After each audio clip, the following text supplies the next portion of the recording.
Joining me live right now from the White House is the counselor to the president, Kellyanne Conway. Kellyanne, good to see you. Thanks so much for joining us. Good morning, Maria. So what is the White House's response on this?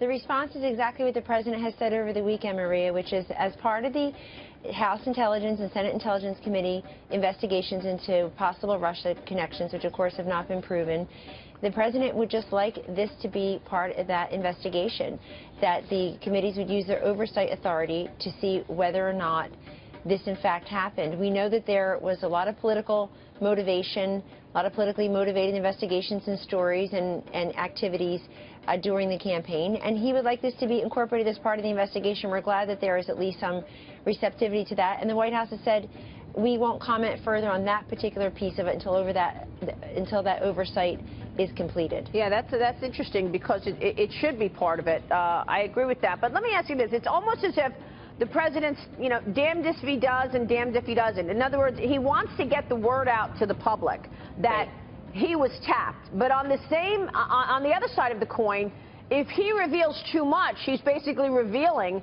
that the White House is monitoring Russia through wiretapping.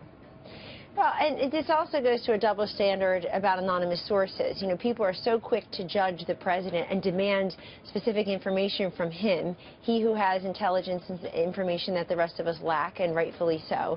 But anything that's exculpatory or positive for the president based on sourcing, the media are very quick to dismiss. They're very quick to publish reports almost constantly if it relies upon information that's negative and derogatory towards the president. So there's such a double standard there, and all the president is saying is make this part of the investigation, see if the executive branch abused its authority in any way. And I would point out for the viewers, Maria, that despite all the high-minded denials by former Obama administration officials this weekend, a lot of them also kept the door open. You had Mr. Clapper saying that anything under his purview would not have included this. He can say that, but he couldn't speak for other pieces of the Obama administration or local and state authorities. Similarly with Mr. Comey, if Director Comey has something to say, we're willing to hear it. But he's just directing the Department of Justice to bat this down. And then finally you had the President Obama's spokesman this weekend saying that the cardinal rule of the White House is for the President of the United States and White House officials to not interfere in Department of Justice investigations. Okay, fine, but what about the rest of the big government? The President's concern is very clear. We have systematic bureaucratic leaks, and it concerns intelligence and security information, and that is serious stuff and imperils all of us. It's not a partisan issue. These leaks coming from the security intelligence communities. You saw the New York Times report last Wednesday, hours after the president delivered what from nearly all accounts was an amazing joint session address where he laid out his vision, his agenda, and did so with a tone and the content that is very much the Donald Trump so many of us know.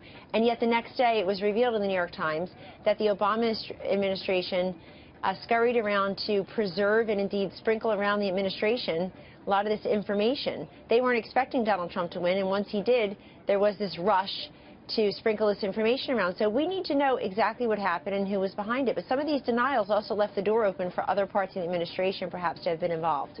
Yeah, I think you make a lot of good points. And really, you have to be on your game to parse through all of the words here, because even the Obama response, they said we didn't order it. Well, that totally leaves the door open that it was actually happening. So is that why the president sent out this tweet and then shut down about it, didn't say anything else? I mean, because he's basically saying, look, I want the people to know what happened, but I can't give away secrets in terms of how the intelligence works.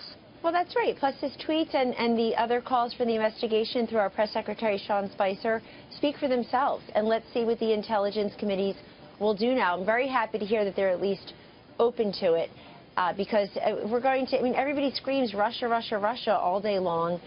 They've proven nothing, obviously. And yet, why not have this as part of the investigation? Maria, I would ask our colleagues across the aisle, what are you afraid of learning? Why not? You want to investigate every single thing that's done and said.